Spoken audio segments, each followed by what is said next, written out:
Ikaze mu kiganiro Tsapa Fashion Show aho tubagezaho amakuru menshi ajyanye n'imyambarire ndetse n'ubuzima bwa buri munsi. Njye ndi Imyambarire, iki akaba ari ikiganiro Tsapa Fashion Show.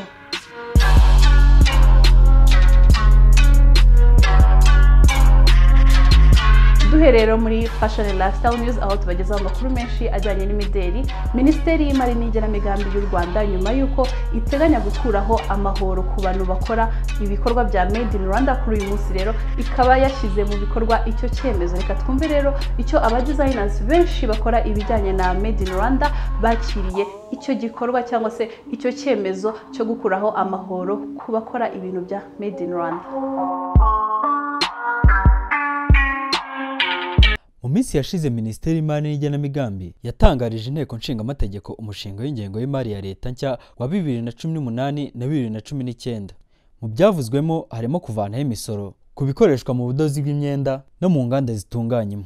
Kuri ubu zikazajya zishyura imisoro ingana na 0% mu gihe zishyuraga imisoro ingana na 25%.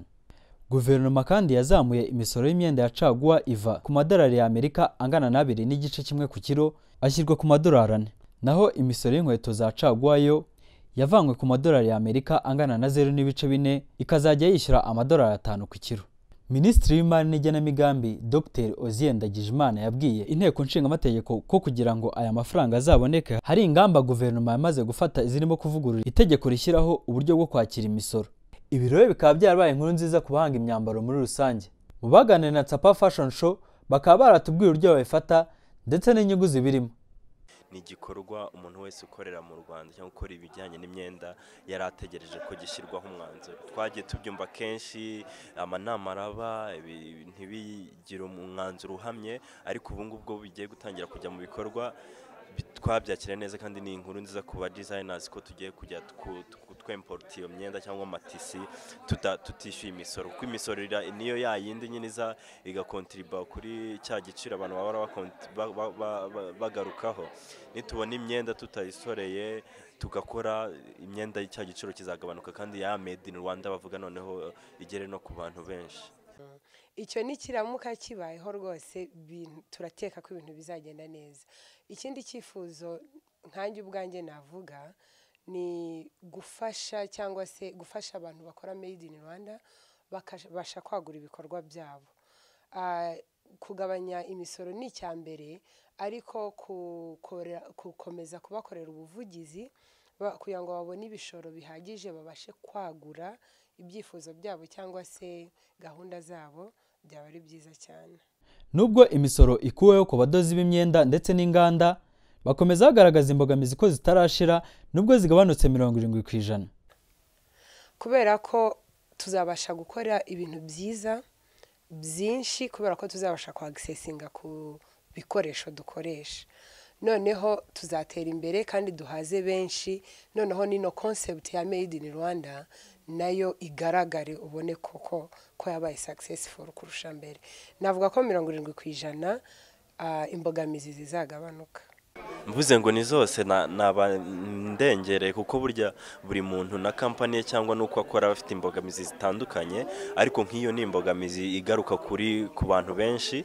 Ni kimwe mu mbogamizi gikemutse kubona iyo myenda tutayisoreye, ariko hari cyari imbogamizi no kuba idakorerwa hano ahubwo kujya kuyimporta ya matike n'undi yo kujya kubizana transport yabyo nayo iracyari imbogamizi, ariko nyine ni urugendo kuko habanje icyo cyo gukuraho tax. Ubutaha hazaza abashoramari bashinga inganda mu Rwanda noneho na ya matisi duye kuzana tujye tuyakura mu Rwanda. Ubutaha tubone ama production companies akora production nk'imyenda miliyoni ku munsi bikorewe mu Rwanda. Urumva rero imbogamizi ziracyahari, ariko tugwiye no kwishimira ibimaze kugerwaho cyangwa se birimo biragerwaho. Harimo icyo ngicyo cy'ingenzi cyo gukuraho imisoro. Cyambere cyari imyumvire abanyarwanda kumva ko twabakorera imyenda myiza yewe inarusha iyo basanzwe bambara, koko bakumva ko bahaye agaciro Made in Rwanda. icyo icyari imbogamizi n'ubu iracyari imbogamizi ariko bigenda bihinduka buke buke. Mbere yuko rero dusoza amakuru yacu, reka tubabwire yuko kuri uyu munsi hari kuba CollectiveRW Fashion Week, akaba ari igikorwa gihuza abadesigners benshi bo mu Rwanda bakamurikira abanyarwanda ibikorwa byabo by'imideli. Turiteguye neza, twafashe umwanya wo kubitegura icyumweru cyose, twagize ama activity atandukanye, harimo workshop n'abantu ba British Council of UK, production team iri hano yahageze, aba models bari tayari, aba designers bakoze imyenda nabo bariteguye kwerekana ama collection yabo mashyashya. So urumva rero ni ibintu byiteguwe n'impande zose kandi turi tayari. Rero mu cyumweru gitaha tukaba tuzabereka birambuye uko iki gikorwa cyagenze n'abakitabiriye n'ibyabereyemo. Reka dukomereze rero muri Fashion Academy aho tubigisha byinshi bijyanye n'imyambarire. Uyu munsi rero tukaba twahisemo kuganira ku miringa, imidari, impeta cyangwa se amasaha, aribyo dukunze kwita muri rurimi rw'amahanga amabiju, abagabo bambara, uko wayambara n'icyo wayambariraho bitewe n'aho ugiye kugira ngo urusheho gusa neza. Reka tubyumve. Imilinga, imikufi, amasaha n'ibindi biri mu byo twifashisha mu kwambara cyangwa se ibyo twita accessories kugira ngo duse neza haba ku bakobwa ndetse n'abahungu. Nubwo benshi tubyambara, ntidukunze kumenya igihe cyo kubyambara naho kubyambarira. Tugiye kureba uko wajyanisha imiringa n'ibindi bijyana nabyo n'imyenda wambaye. Duhereye ku masaha, isaha ni ingenzi mu myambaro haba ku bahungu ndetse n'abakobwa, ariko bikaba akarusho cyane ku bahungu kuko batagira ibindi bintu byinshi bambara nk'abakobwa. Isaha kandi ikaba yifashishwa cyane nk'ikintu kiranga umugabo bitewe n'ubwoko bw'isaha yambaye. Isaha y'urushinge cyangwa se analog watch ikunze kwambarwa mu bihe byiyubashye, waba ugiye mu kazi cyangwa se mu bukwe n'ahandi nk'aho. Naho amasaha y'imibare cyangwa se digital watches yo yambarwa mu bihe bisanzwe, yaba ari mu mikino cyangwa se n'ibindi bijyanye na casual days. Isaha y'urushinge ikozwe mu mukoba byo biba byiza uyijyanishije n'ibara z'inkweto wambaye cyangwa se igikapu witwaje. Aha twanababwira yuko isaha burya yambarwa ku kuboko udakoresha cyane kugira ngo itakubangamira, akaba ariyo mpamvu tubona benshi bakunze kuyambara ku kuboko kw'ibumoso. Ku bijyanye n'ibikomo, imikufi cyangwa se ibyo twita mu rurimi rw'amahanga bracelets, nabyo biri mu byo abagabo bakunze kwambara mu bihe bitandukanye. Muri iyo mikufi harimo ikoze mu cyuma bita broad metal bands, akenshi ikoze muri zahabu cyangwa ibindi. Iyi mikufi yambarwa mu bihe byinshi cyane cyane ibyiyubashye, ariko ukamenya yuko ugomba kwambara umukufi umwe gusa kandi ku kuboko kumwe. Naho ku mikufi ikoze mu mikoba twita strings and rope cords, iyi yambarwa mu minsi isanzwe utari mu kazi cyangwa se mu birori byiyubashye. Hakaba hari n'imikufi kweduka nka fimbo cyangwa se ibyo twita mu cyongereza rubber cause bands y'amabara menshi agaragara ndetse n'amasaro, nayo yambarwa mu minsi isanzwe. Ku byerekeye impeta, abagabo benshi ntibakunze kwambara impeta keretse zigaragaza yuko bashakanye. Gusa mu gihe wiyemeje kwambara indi mpeta yo kurimba, ugomba kumenya ko mbere yo kwambara impeta ubanza kumenya icyo isobanura mu muco waba urimo. Ugomba kandi kumenya urutoki wambaraho iyo mpeta n'icyo bisobanuye, cyane cyane ko usanga bitandukanye mu mico myinshi. Irinde kwambara impeta nyinshi ku ntoki kandi umenye yuko zijyana n'ibindi wambaye. Urugero, nimba wambaye zahabu n'ahandi hose wambare zahabu ntuvange. Imidari ku bagabo nayo si ikintu bambara buri munsi ku myenda yose, usibye imidari ijyana n'imyemerere y'idini cyangwa se umudari wawe bwite ufite icyo usobanuye wambarira mu myenda imbere ntugaragare. Naho kwambara umudari ku mugabo ushaka kurimba, yahitamo uw'ishene cyangwa se ukoze mu bijyanye n'aho agiye.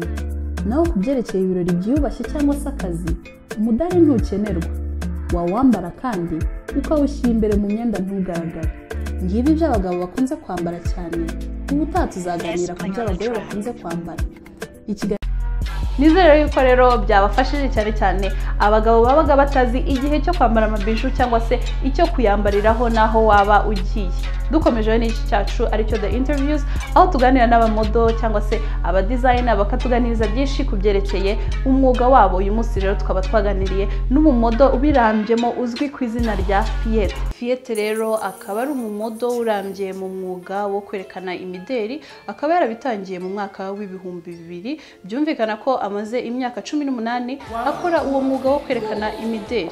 twaganiriye rero byinshi ku rugendo rwe nuko abona ibyo kwerekana imideli cyangwa se modeling bimaze gutera imbere. Kugeza ubu rero afasha abamodo abigisha byinshi nko gutambuka, uko bitwara, uko bifotoza, cyane cyane ko ari nawe wigisha abanyampinga cyangwa se ababa bahatanira Miss Rwanda. Nitwa Rwizihirangabo Irene, ariko amazina banziho cyane nitwa Fillete na gasirino kanje. Uburyo kudefira bya defile de mode nabitangiye muri 2000 kwezi kwa 8. Icyo nkora mfasha abamodo kandi n'abamisi ndabafasha, ariko icyo mbafasha ni ukumenya gutambuka, ni ukumenya uko bifotoza, ni ukumenya uburyo berekana imyenda, bapresent imyenda bageze kuri stage cyangwa mu gihe bageze mu gihe cyo kwerekana imideli. Ugomba kuba hari ibisabwa rero ni ibihe. Hari amamezure bareba, uburyo ureshya indeshyo yawe, uburyo kureshya. Ikindi bakareba uburyo ungana, nabyo byo barabireba cyane. Ikindi mu mico, icyambere ngewe ngiye no kurokita umumodo, cyambere no kuba afite ikinyabupfura, ari umuntu wubaha. Mpamya neza ko muri domaine zose nzi neza ko umuntu agera ahantu hadasanzwe, atiyandarika ku muhungu, atayafata ibiyobyabwenge. Hari abadesigner, hari abadozi bazi naha bakavuga bati turashaka umuntu, ntago bazajya gushaka umusemuzi, ugomba kumusema, agomba kuba azi ururimi, azi icyo cyongereza, azi icyo gifaransa, azi kwisobanura, azi no kuvuga n'ibyo arimo. Cyane cyane nko muri Miss Rwanda yo ntago biba bisanga, ariko muri nanone muri defile de mode naho ibyo bintu byo barabireba cyane. Rero kugira ngo bimuteze imbere, kwanza no kubanza kumenya icyo ashaka, hanyuma nyuma yo kumenya icyo ashaka akirinda ikintu icyo ari cyo cyose gishobora gutuma arebwa nabi na rubanda, kuko rubanda public iyo iza kumureba, iza kureba uburyo yambara n'ibiki. Araho ngeze, impamvu mpageze nkubwira ko araho ngeze kandi numva hashimishije, nuko hari abo mubona atoje abenshi ntabwo bari muri iki gihugu, bagiye mu kazi gatandukanye kandi kabafitiye umumaro, kabafitiye ejo habo hazaza heza.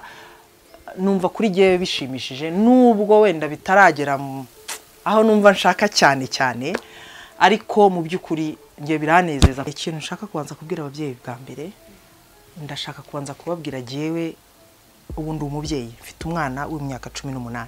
Cyambere mbanza kubabwira, mbere nkibirimo najyaga kudefira,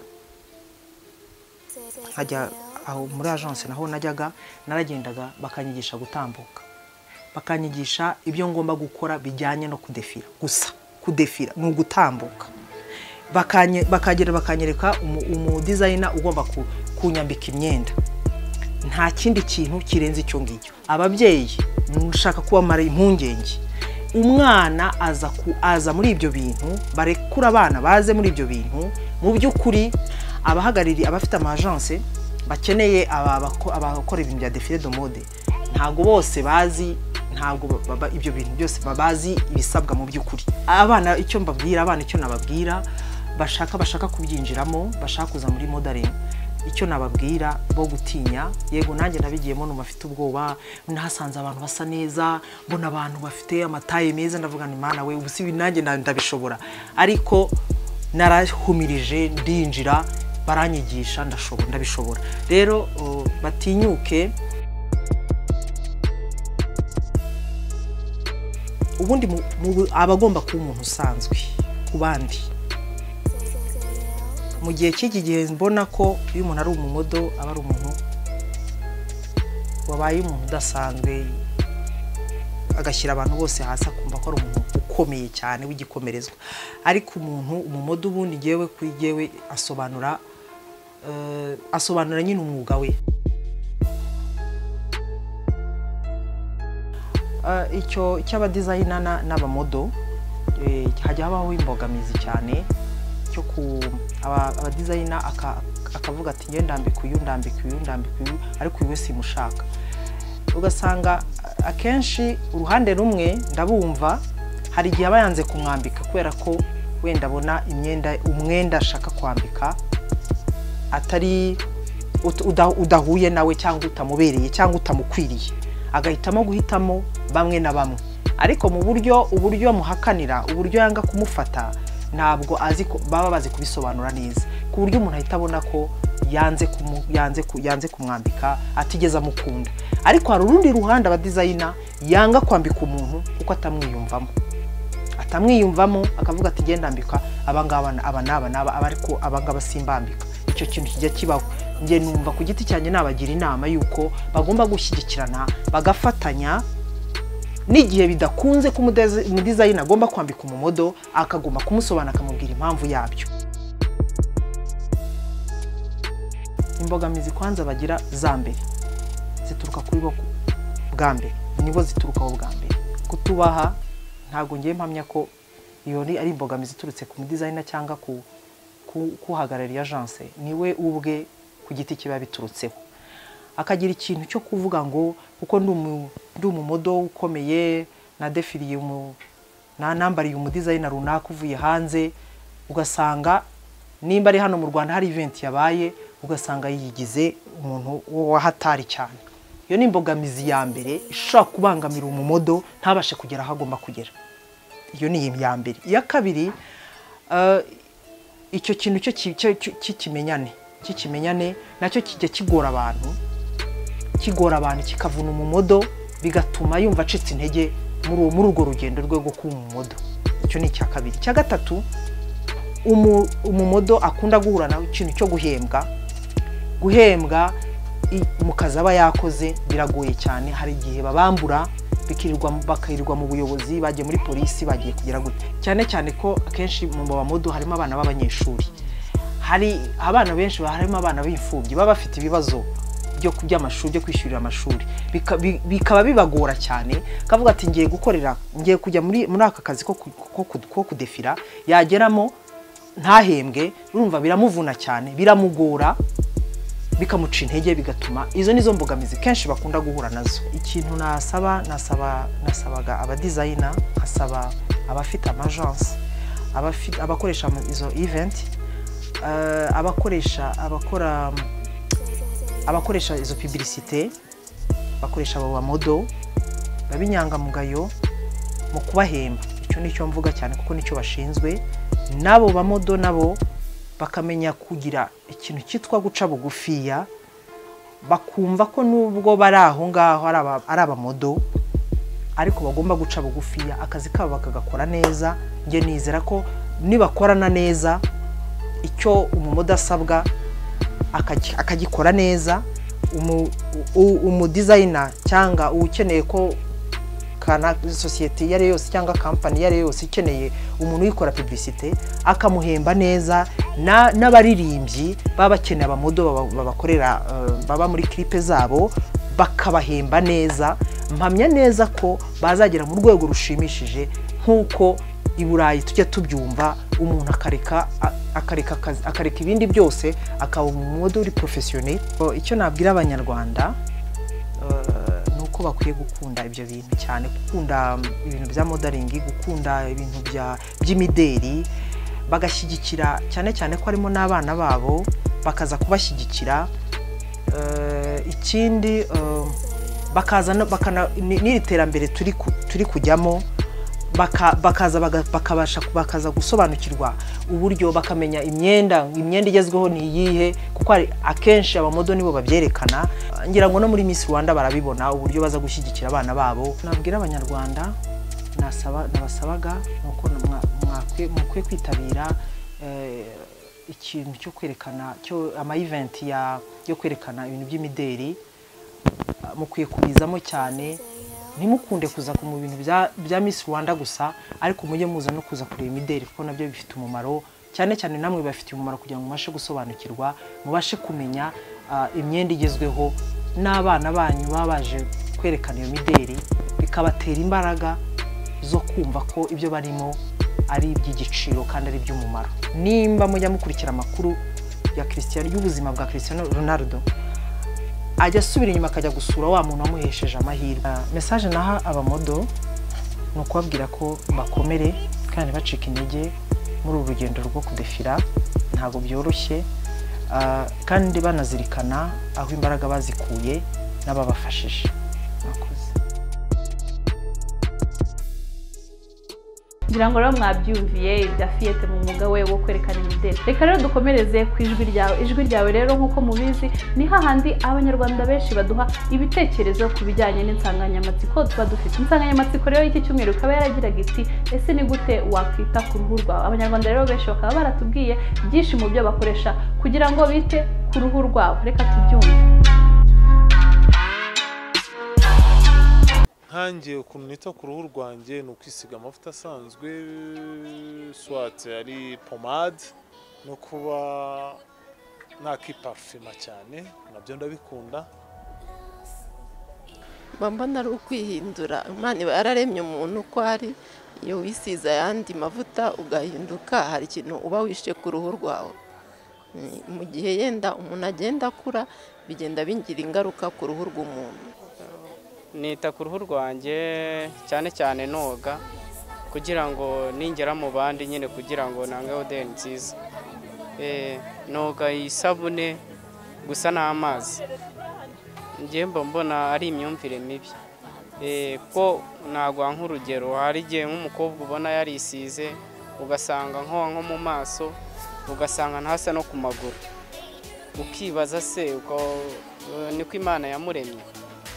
Nanjye nitwa Claude. Claude, wowe wita ku ruhu rwawe ute? Ibijyanye no kwita ku ruhu rwanjye, nkara amazi meza n'isabune, ariko kabiri mu cyumweru nkunda gukaraba amazi ashyushye y'akazuyaza mu maso.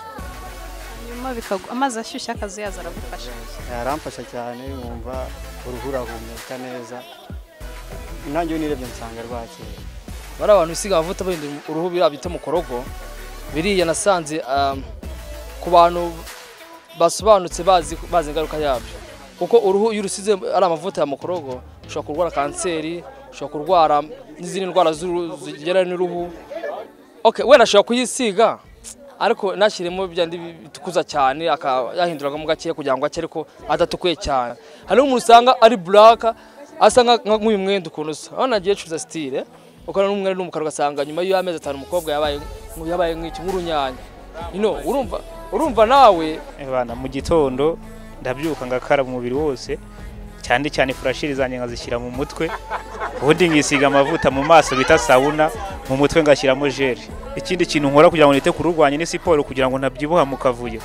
Urabona nawe ko mpagaze umusore gose ariko utabyibushye mu kavuyo. Abo ngabo inama nabagira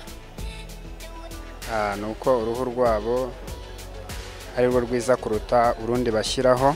Kiza rero mbona nayogeraho inama ni ukujya bagerageza bakisiga amavuta ari naturere y'umwimerere, kuko birushaho kuba byiza. Burya ihuye n'umuntu akavuga uri mwiza pe, urasuka Imana yakuremye, mbona ari by'agaciro. Uye ukaraba mu maso, wamara gukaraba mu maso amazi n'isabune, warangiza ugakaramo indimu, warangiza gukaraba indimu ukareka nk'iminota nk'itanu cyangwa 10, ukongera ugakaraba amazi bisanzwe, warangiza ukisiga amavuta yawe ari naturere. Kwisiga amavuta atukuza ngiye ku giti cyanjye numva ko atari byiza, bitewe nuko nkari amavuta akenshi atera kanseri y'uruhu. Ugasanga uzarebe nk'umuntu wisiga mukorogo, iyo ageze ku zuba ryavuye cyane, hano usanga yazanye ibintu by'ibibara. Nagitangaje kabisa. Isiga amavuta asanzwe igikotori samona. Gusa njye mbona kugira ngo ugire uruhu ruzima bisaba gukora siporo. Bakunda guhindura uruhu ntago mbashima, kuko njye ndi umwirabura kandi nkunda ubwirabura bwanjye. Ari abantu bakunda kuba babona uko bari bitabanyura, ntago wenda nabaca intege cyangwa nta nubwo ntanabifana cyane cyane ubwo nabikunda kuri kote yanjye. Gusa ababikunda hari impamvu babikora bitewe n'impamvu yabo. So wenda nabagira inama cyangwa nababwira yuko wenda kuba akenshi waba ari umunyarwandakazi cyangwa uri umuhungu w'icyitegererezo cy'u Rwanda, wagerageza uburyo bwose waharanira ubusugire bwa Afurika cyangwa bw'umuntu ku giti cye nk'umwirabura. Ndumva ngiye muri makeya nababwira yuko wenda atari byiza cyangwa hari igihe bica isura. ngira ngo rero mwabyumviye byinshi abanyarwanda bakoresha kugira ngo bite ku mpu zabo. Ndakwibutsa rero yuko nawe uramutse ufite igitekerezo cyangwa se icyifuzo watwandikira ku mbuga zacu nkoranyambaga arizo Twitter, Facebook, Instagram ndetse na YouTube. Dukomeje rero n'igice cyacu aricyo Pro Tips, aho tubigisha byinshi ku byerekeye imyambarire ndetse n'uko wakwiyitaho. Uyu munsi rero reka turebe icyo Munyana Joyce yaduteguriye. Ikaze nanone mu kiganiro Tsapa Fashion Show. Uyu munsi rero tugiye kurebera hamwe uburyo bworoshye umuntu ashobora gukora maske ye akoresheje ibintu byo mu rugo. Wakwibaza ati ibyo bintu tugiye gukoresha ni ibihe? Maske rero ifasha abantu kurushaho gusa neza, cyane cyane abantu batekereza yuko maske ikoresha abakobwa gusa, nyamara n'abahungu bashobora kuyikoresha kugira ngo barusheho kugira uruhu rwiza rutoshye kandi rusa neza. Uyu munsi rero tugiye kurebera hamwe uburyo wakoresha amata n'ubuki kugira ngo ukore maske yawe, umubiri wawe ubashe gukomeza gusa neza cyangwa se uhore utoshye. Iyo ugiye gutunganya iyi maske rero ukoresha ibiyiko 2 by'ubuki ndetse ugakoresha n'ibiyiko 4 by'amata. Amata rero tuvuga ni amata ataranyuze mu ruganda. Uramutse utabonye ayo mata ushobora gukoresha na yawurute kugira ngo ubashe gukora iyi maske. Tugiye kurebera rero hamwe uburyo wakoresha maske y'amata n'ubuki. Amata n'ubuki rero aba meza cyane ku bantu b'inzobe cyangwa se imibiri yombi. Uramutse uri igikara wakoresha ubuki bwonyine. Reka turebere hamwe uburyo bikorwa.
Rero uramutse utakoresheje amata n'ubuki, nanone ushobora gukoresha igikakarubamba, nacyo kirafasha cyane ku bantu b'inzobe cyangwa se uramutse uri n'igikara, byose byagufasha.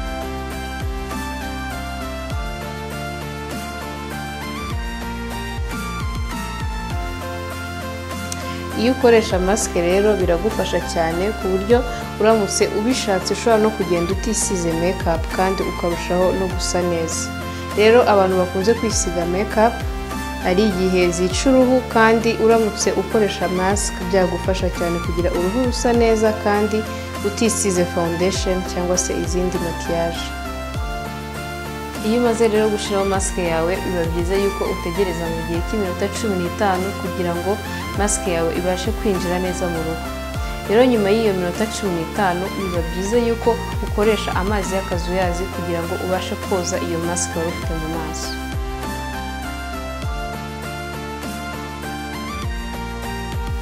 Nyuma rero yo gukuraho mask yacu murabona yuko Deboha asa neza. Aramutse yifuza gusohoka yagenda atisize maquillage kandi akarushaho kugaragara neza. Nizere yuko wowe udukurikiye muri aka kanya ushobora kwikorera mask mu buryo bworoshye ugendeye mu buryo twaberetse twakoresheje. Mwakoze rero kudukurikira. Njye nari Joyce Munyana, naho utaha. Arakoze rero mugenzi wacu Munyana Joyce ku buryo amaze kutwigisha uko wakwikorera maske ubwawe uri mu rugo ukabasha kwita ku ruhu rwawe. Akaba rero ari naha dusoreje ikiganiro cyacu cy'uyu munsi. Nabibutsa yuko uramutse ushaka gukurikira ibiganiro byacu ko byagiye bitambuka, wajya kuri YouTube ukandikamo ijambo Tsapa Fashion Show ugakora subscribe ukabasha kureba ibiganiro byose. Ndabibutsa rero yuko uramutse ufite icyifuzo cyangwa se igitekerezo ndetse n'inyunganizi watwandikira kuri email yacu ariyo info info@tsapafashion.com ndetse ukanasura na website yacu ariyo www.tsapafashion.com. Nabibutsa rero yuko ushobora kutwandikira kuri WhatsApp ukoresheje nimero ziri kuri screen yawe. Akaba rero aha dusoreje ikiganiro cyacu cy'uyu munsi, nashimira abagenzi banjye baba bafashije kugitegura ku buhanga bw'ibyuma, Olivier Umukuna ndetse na Fabrice Ndayishimiye. Mwakoze rero namwe kudukurikira, naho ubutaha.